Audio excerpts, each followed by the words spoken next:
Olá, eu me chamo Leonardo Volpatti, sou sócio fundador do escritório Lima Nunes Volpatti, Advocacia e Consultoria. E hoje nós estamos aqui com meu sócio, Dr. Fábio Lima, especialista em Direito Administrativo, especialista em Direito do Servidor Público, para tratar da reforma administrativa, a famosa reforma administrativa que está para vir, que vai ser editada e enviada para o Congresso Nacional. E nós vamos ver os percalços, as vantagens e desvantagens desse texto, que será avaliado pelo Congresso Nacional em breve.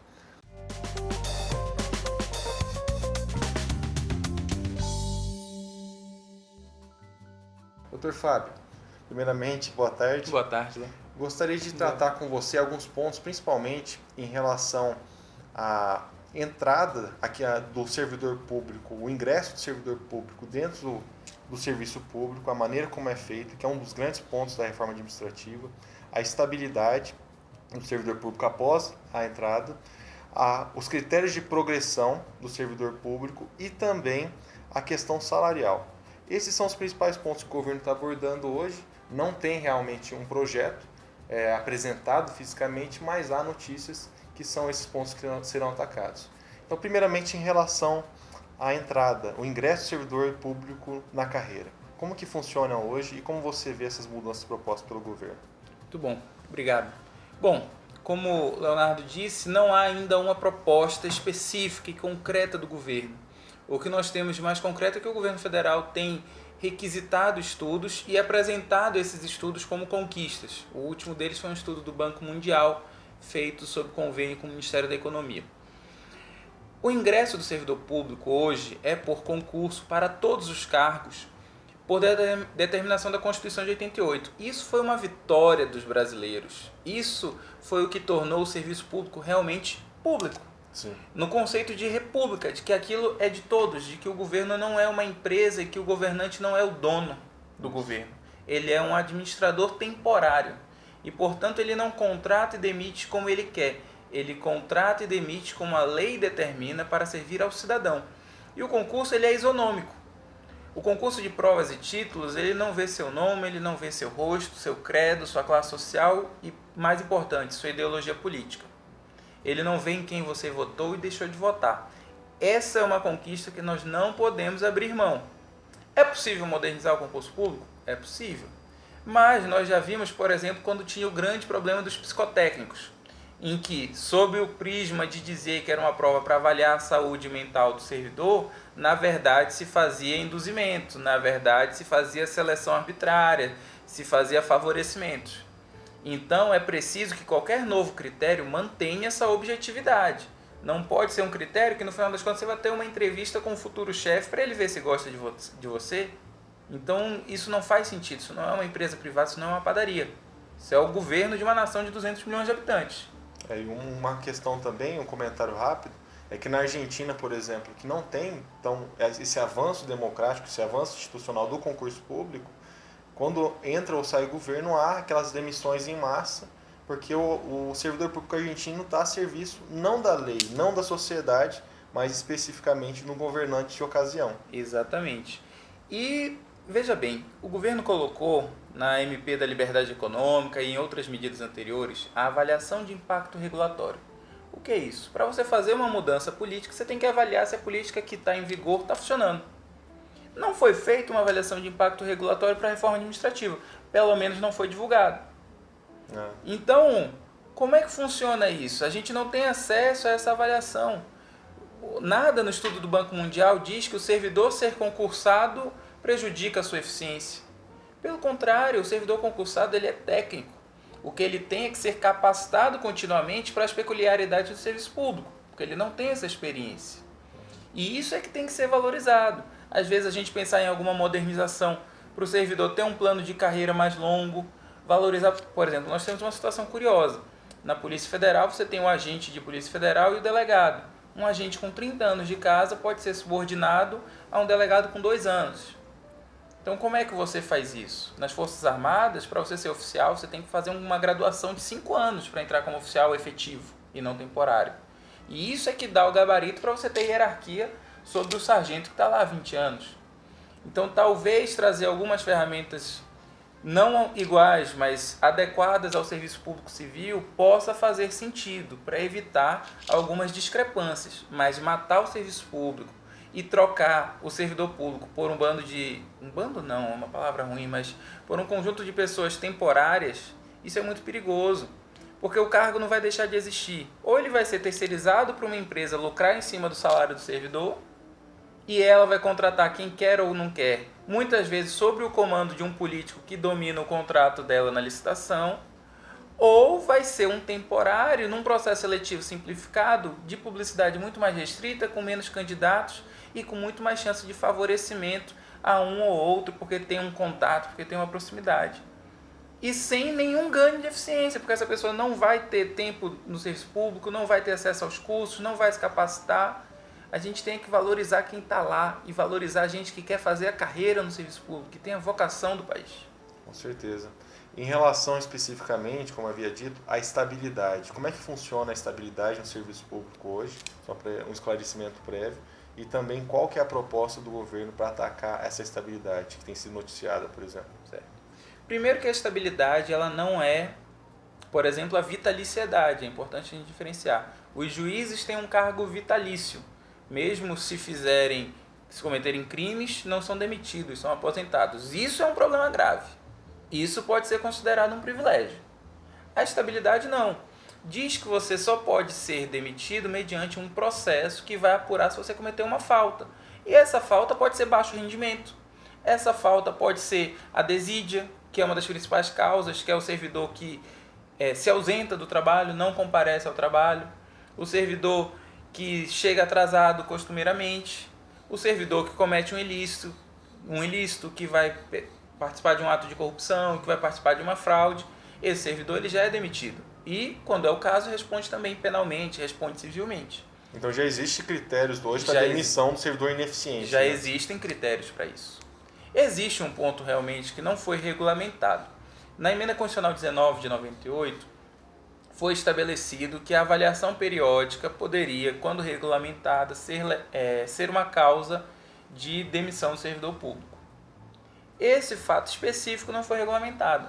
Mas antes disso, na 8.112, no Estatuto do Servidor Público Federal, já está claro que o servidor que descumpre os seus deveres é passível da pena de demissão. Então, não precisa reinventar a roda. É preciso botar ela para funcionar. A solução está muito mais em decretos, em portarias internas, do que acabar com a estabilidade. Porque, às vezes, é uma falsa justificativa para fazer algo pior, para botar o servidor na mão do governo. A gente tem que lembrar um caso muito pontual, que foi o que aconteceu na ditadura. Nos atos institucionais, vinham listas e listas de servidores a serem demitidos. Foi um dos primeiros movimentos do golpe militar de 64. E até hoje o Brasil paga indenizações dos servidores que foram demitidos e passaram 30 anos sem emprego. Professores universitários, técnicos, gente de toda a natureza. E eu não posso deixar de falar que esse governo está revendo ou negando todos os pedidos de indenização da lei da anistia. Então não dá para não fazer uma conexão entre querer acabar com a estabilidade do servidor público, como fez o governo militar de 64, e um governo eleito democraticamente que não indeniza quem sofreu essa injustiça lá atrás. Ou seja, não foi injusto na cabeça deles? Ou seja, eles acham que é correto fazer isso? Às vezes até por motivação política. Foi uma perseguição, de fato. Né? Exatamente, reconhecida internacionalmente, não sou eu quem fala. Agora, eu fico preocupado com isso. Quem me diz que essas avaliações para fim de demissão não vão ser as mesmas que se fazia arbitrariamente no governo militar e você ter que esperar, às vezes, um processo que demora anos e anos no Poder Judiciário para reparar essa injustiça? Nesse caso, a avaliação, para deixar bem claro, a estabilidade ela garante que aquele profissional que tem a capacidade de exercer a função permaneça. Se você tira a estabilidade, pode ser que ele seja perseguido pelos seus motivos ideológicos, pelas suas visões de vida, pelos seus modos de pensar. E isso não tem nada a ver com critérios de eficiência ou da ocupação do cargo. Exatamente. Então, esse é o principal risco que se vê, né? A estabilidade garante que o servidor tem que trabalhar para a população. garante a defesa dele para não submeter uma ordem ilegal de um chefe, para não submeter a vontade política de um chefe. Estabilidade é servidor submetido à sociedade. Sem estabilidade, o patrão do servidor é o político. Você vai confiar 500 mil servidores públicos federais na mão de um político? Eu não confio. Em relação especificamente à progressão, né? Como que funcionam hoje os critérios de progressão na legislação do servidor público? Como é aplicado hoje? Como é que o governo vê isso e como ele pretende mudar essa questão? Certo. Primeiro, a gente precisa ter uma clareza que o governo federal ele tem uma organização muito mais precisa e delicada do que alguns governos estaduais e municipais. As prefeituras, pela sua situação de pobreza, não têm às vezes como implementar determinados programas.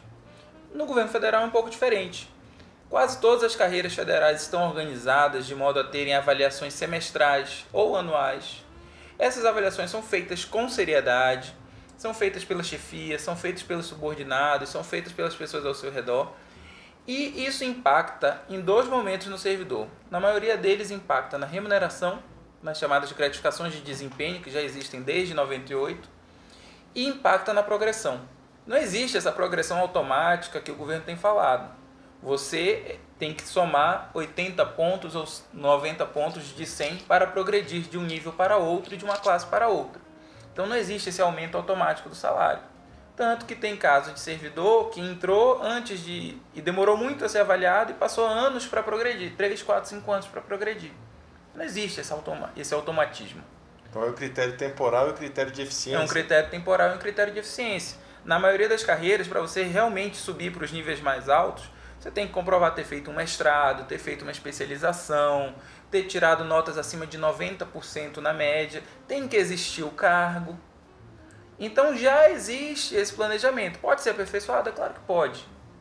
Mas já existe esse planejamento. O que talvez possa melhorar é aperfeiçoar os mecanismos de avaliação. Repito, desde que sejam objetivos, que não tornem o servidor massa de manobra do governo. Seja qualquer governo, tá? Aqui não estou falando de esquerda ou direita, estou falando de qualquer governo. Não posso fazer uma regra hoje e pensar que eu vou ficar no poder para sempre. Lembre-se que a sua oposição pode estar no poder amanhã e usar a sua ferramenta contra você. Certo. Em relação especificamente, agora finalizando, a salário. Há uma crítica muito grande a salário do servidor público e é um dos pontos que o governo pretende atacar, tem noticiado isso. Como você vê essa questão do salário? Bom, primeiro que o salário, em qualquer empresa, você não pensa ele simplesmente do menor possível. Você tem que pensar ele como o melhor salário que eu consigo trazer a pessoa apta para cumprir a função. Isso é um primeiro ponto. Segundo ponto, os salários no serviço público federal, em média, podem ser maiores, é verdade. Mas como fazer essa comparação? Porque se eu pegar o professor do ensino básico, ele servidor público, ganha menos que o professor da rede particular. O policial militar vai fazer bico para complementar a renda, porque aquela renda não é suficiente. E isso acontece em diversas e diversas situações. Nos municípios menores tem secretário municipal ganhando R$4.000. Aí como é que você contrata um profissional de nível superior para atuar ali? Então a base realmente do serviço público, que é professor, que é policial, já ganha um salário muito baixo em relação à média, inclusive da iniciativa privada. Exatamente. Né? E a gente tem casos, mesmo no governo federal, tem carreira, por exemplo, carreira de administrador e de contador, em que ele recebe um salário menor do que o administrador temporário contratado pelo governo. Ou seja, uma ineficiência. É uma ineficiência. Ah, eu vou contratar temporário para economizar. Não. Você tem que pegar o pessoal que já está preparado dentro de casa, capacitar e dar uma progressão de carreira digna. Porque senão você vai treinar e ele vai embora. A maior preocupação das grandes empresas, das empresas sérias que duram, é reter talento. O governo federal precisa reter talento. Ele precisa ser sério com quem é ineficiente e precisa premiar quem é eficiente. Sem dúvida. Então a gente tem que caminhar para um cenário melhor, não para uma destruição. Bom, Dr. Fábio, foi muito bom os esclarecimentos. Eu agradeço vocês assistirem o vídeo e acompanhem o nosso canal, o Escritório Lima Nunes Volpatti Advocacia e Consultoria, no YouTube. LNV Advocacia. Obrigado, Leonardo. Obrigado a todos.